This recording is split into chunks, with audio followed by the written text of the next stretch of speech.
আসসালামু আলাইকুম। বানাচ্ছি জলপাইয়ের আচার। জলপাইগুলো আমি সিদ্ধ করে আসলে ডিপে রেখে দিয়েছিলাম। ওখান থেকে বের করে আমি ১ ঘন্টা এটা পানিতে ভিজিয়ে নরমাল করেছি।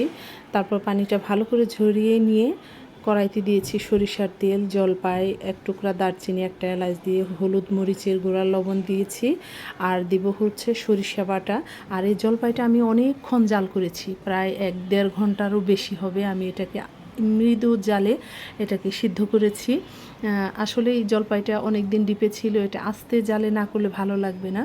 দিলাম মরিচ গুঁড়ি করে দিচ্ছি, পলিথিন দিয়ে হাত বেঁধে মরিচ গুঁড়ি করে দিলাম, ঝাল লাগবে তাই। দিব আখের গুড় দিয়ে এটাকে আরও ভালোভাবে নাড়বো। এটা অনেকক্ষণ চুলায় নাড়লে কি আচারটা ভালো হয়। তারপরে সিরকা দিয়ে দিব। সিরকাটা না দিলে আচারটা ভালো থাকবে না।